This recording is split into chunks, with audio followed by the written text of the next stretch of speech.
Penemu mobil Toyota adalah Keiichiro Toyoda, tapi ayahnya yaitu Sakichi Toyoda memiliki peran yang penting dalam hidup dan cerita penemuan mobil asal Jepang itu. Ayah Sakichi adalah seorang tukang kayu, sementara ibunya adalah penenun baju. Ibunya melakukan pekerjaan itu untuk menambah pemasukan keuangan keluarga. Saat Sakichi muda, revolusi industri sedang membuncah di negara barat. Jepang harus juga ikut serta memulai era industrinya atau akan berakhir sebagai negara pengimpor dan jadi bangsa yang tertinggal. Saat pemerintah Jepang mengharapkan lahirnya para penemu, tidak ada yang merespon lebih cepat dari Sakichi. Pada saat itu Sakichi yang masih berusia 20 tahunan melihat ibunya yang begitu kesusahan saat sedang menenun baju. Keringat mengucur dari pelipisnya. Sesekali jari ibunya sampai tertusuk jarum. Tidak hanya itu, pesanan yang diterima lambat sekali terselesaikan. Sakichi berpikir bagaimana cara membuat sebuah mesin yang bisa membantu pekerjaan ibunya menjadi lebih ringan dan cepat. Ia pun bekerja keras siang dan malam, mencoba, gagal, mencoba dan mencoba terus, mengutak-atik, hingga pada tahun 1891, saat usianya 24 tahun, Sakichi berhasil menemukan mesin tenun meskipun masih dioperasikan secara manual. Ia lalu mendaftarkan penemuannya tersebut dan mendapatkan hak paten pertamanya untuk mesin tenun kayu yang dioperasikan secara manual. Ia mendirikan pabrik dan dengan mesin itu, banyak sekali pekerjaan yang bisa diselesaikan dengan bagus dan cepat. Tak berhenti di situ, Sakichi terus memperbaiki sistem mesin tenun manualnya, sehingga 3 tahun kemudian lewat proses yang melelahkan, mesin itu bisa dioperasikan secara otomatis dan menjadi mesin tenun otomatis pertama di Jepang. Pada tahun 1910 terjadi kelesuan ekonomi di Jepang. Imbasnya, daya beli masyarakat menurun drastis, tidak ada pesanan, dan hasil produksi tenun tidak dapat terjual. Perusahaan Sakichi rugi besar, sampai kemudian ia kehilangan pabrik, karyawan, dan paten dari berbagai banyak penemuan yang telah ia hasilkan. Bingung dengan masa depannya, Sakichi pergi ke Amerika. Di sana, ia melihat sesuatu yang sangat mengagumkan. Teknologinya maju luar biasa. Semua pekerjaan industri dikerjakan oleh mesin. Terinspirasi dari perjalanannya di Amerika, pada tahun 1918, Sakichi mendirikan perusahaan baru yaitu Toyoda Spinning dan Weaving. Tapi pada tahun 1929, Sakichi menjual hak mesin tenun full otomatisnya sebesar 1 juta yen kepada Platt Brothers & Co dari Inggris. Hasil penjualan itu diberikan kepada anaknya yaitu Keiichiro, namun dengan satu persyaratan, bahwa semua uang itu digunakan sebagai dana penelitian untuk membuat mobil. Karena sesungguhnya saat mengunjungi Amerika beberapa tahun yang lalu, Sakichi sangat terpukau dengan banyaknya mobil yang berlalu lalang di jalanan kota-kota besar mereka. Dan ia berharap di Jepang juga akan segera bisa seperti itu. Keiichiro, anak dari Sakichi, menerima syarat dari ayahnya itu, karena ia pun juga sangat senang menyukai dunia otomotif. Keiichiro berangkat ke Amerika seperti yang pernah dilakukan oleh ayahnya beberapa tahun sebelumnya. Ia melihat sendiri pabrik pembuatan mobil yang luar biasa. Ia juga pergi ke Eropa untuk memperkaya wawasannya mengenai cara kerja mesin dengan bahan bakar bensin itu. Dia kembali ke Jepang pada tahun 1930 dan mulai mempraktekkan pengerjaan produksi mobil. Tapi ada hal yang menyedihkan. Sebelum mimpinya terwujud, pada bulan Oktober di tahun itu, ayahnya atau Sakichi Toyoda meninggal dunia.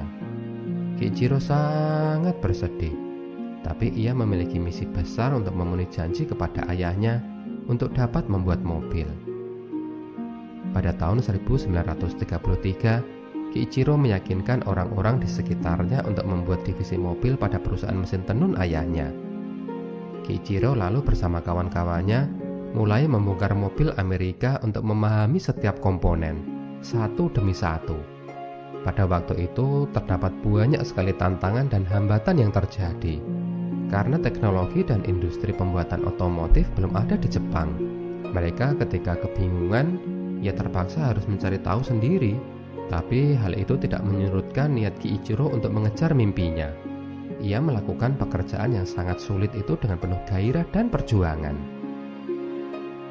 Setahun kemudian, pada tahun 1934, mereka telah berhasil menciptakan mesin mobil pertamanya. Dan pada tahun 1935, setahun kemudian, setelah melewati banyak rintangan dan perjuangan, akhirnya mobil pertama mereka dapat diselesaikan, model A1.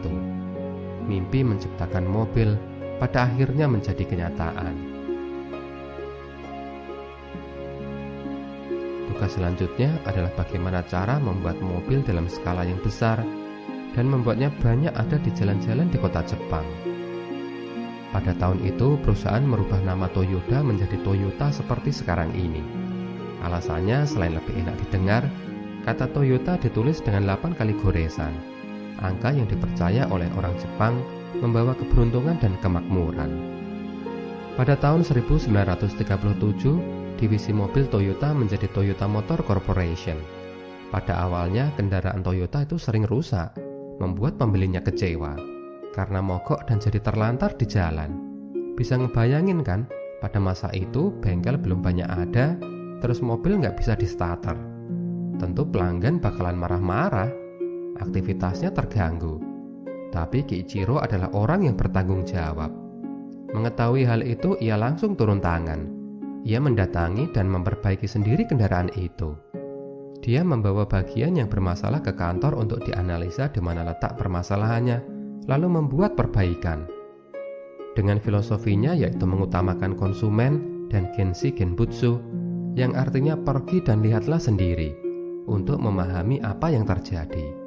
Kiichiro dan timnya itu sangat bersungguh-sungguh meningkatkan mutu dari kendaraan mereka. Kiichiro selalu berpesan kepada timnya untuk selalu mengutamakan para pelanggan, buat mereka untung. Mungkin di awal membuat perusahaan rugi karena menanggung biaya perbaikan yang tidak sedikit. Tapi itu kan sudah tugas perusahaan. Ketika membuat mobil dan menjualnya kepada mereka, tentunya yang harus diberikan ya adalah sebuah mobil yang sangat berkualitas. Karena saat pelanggan puas, perusahaan akan mendapat keuntungan.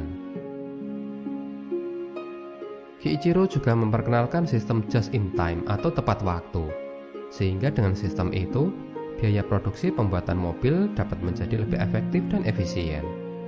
Sistem tersebut kemudian bernama Toyota Production System dan bersama dengan Kaizen menjadi simbol cara membuat mobil Toyota. Kaizen sendiri sangat terkenal dalam sistem Toyota. Kai artinya berubah, dan Zen itu sendiri memiliki arti baik. Jadi definisi dari Kaizen secara sederhana adalah konsep perbaikan berkelanjutan. Pada akhir tahun 1940-an, akibat kondisi ekonomi dunia yang amburadul, Toyota terkena imbasnya dan mengalami kebangkrutan. Kiichiro Toyoda terpaksa mengundurkan diri. Sebagai penghormatan kepada beliau, banyak pegawainya yang secara sukarela juga ikut mundur. Meskipun begitu, pabrik di Kurumu masih menerima order dan tetap bekerja. Beberapa tahun kemudian, saat kondisi ekonomi mulai membaik, kondisi perusahaan Toyota pun mulai stabil. Tapi saat hendak kembali memimpin perusahaan Toyota, pada tahun 1952, Kiichiro Toyoda meninggal dunia. Eiichi Toyoda, sepupu dari Kiichiro, bersama Taichi Ohno segera mengambil alih perusahaan. Bersama-sama Eiichi dan Taichi, mereka meneliti pabrik tempat produksi mobil Toyota. Untuk meningkatkan produktivitas, mereka melakukan perubahan, termasuk mengurutkan mesin secara teratur berdasarkan penggunaannya. Tujuannya tentu agar proses produksi menjadi lebih singkat dan lancar. Karena waktu itu pesanan mobil Toyota itu sudah sangat banyak. Jika dikerjakan terlalu lama dan berlarut-larut, tentu akan membuat konsumen tidak senang karena menunggu mobilnya yang sangat lama. Toyota pun mulai mencari tantangan baru dan menyasar pangsa pasar dunia. Memimpin proyek tersebut ditunjuklah Shitaro Kamiya. Pada tahun 1955, Shitaro mengunjungi Amerika, di mana ia melihat pertumbuhan yang pesat dari banyaknya mobil kecil yang diimpor dari Eropa. Shitaro merasa itu adalah saat yang tepat bagi Toyota untuk memasuki pasar Amerika. Akhirnya mobil Toyota pun diekspor ke Amerika dengan produknya yaitu Toyopet Crown. Pada tahun 1958, dealer pertama Toyota dibuka di Hollywood, California, Amerika. Tapi di luar dugaan, mobil itu kurang diminati. Hanya terjual kurang dari 300 mobil dalam 1 tahun. Toyota pun melakukan kajian dan menemukan bahwa kegagalan itu akibat dari mobil Toyopet Crown yang kurang bertenaga. Ya, karena mobil itu didesain untuk jalanan Jepang yang kecil kan, bukan jalanan Amerika yang besar-besar dan tanpa hambatan. Belajar dari pengalaman itu, kemudian Toyota melakukan perbaikan. Dan kali ini, Shiichiro Toyoda, anak tertua dari Kiichiro Toyoda, ditugasi untuk mengawasi kualitas produksi mobil dari Toyota.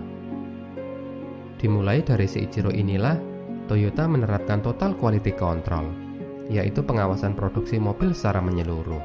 Tidak boleh ada satu jengkal pun kesalahan dalam produksi. Saat Toyota dibeli oleh konsumen, dipastikan produk yang diterima baik dan sempurna. Tidak mungkin konsumen menerima mobil yang saat dikendarai berbunyi kadak-kadak. Saat dicek ternyata bautnya kendor. Atau saat ia mau nutup pintu ternyata nggak bisa kencang akibat daunnya dipasang mingsel. Atau pas saat hujan deras pas kaca mau ditutup, tiba-tiba melorot akibat lupa dipasang karet penahan. Dengan sistem total quality control, kesalahan seperti itu dipastikan tidak akan terjadi. Penjualan mobil Toyota di Amerika pun akhirnya menuai kesuksesan. Karena selain kualitasnya yang saat itu sudah membaik, juga dipengaruhi oleh krisis minyak yang terjadi pada tahun 1970. Sebuah berita buruk tapi adalah berkah bagi Toyota. Karena dengan krisis minyak itu, pasar menginginkan mobil yang murah serta irit bahan bakar. Sebuah hal yang ditawarkan dengan cermat oleh mobil Toyota. Bersamaan itu, ada aturan pembatasan impor mobil pada beberapa negara, yang membuat Toyota mulai mendirikan pabrik-pabrik produksi di luar Jepang. Toyota memproduksi mobil di negara-negara tujuan penjualannya, termasuk juga di Indonesia, dan membuat Toyota benar-benar menjadi perusahaan yang mendunia.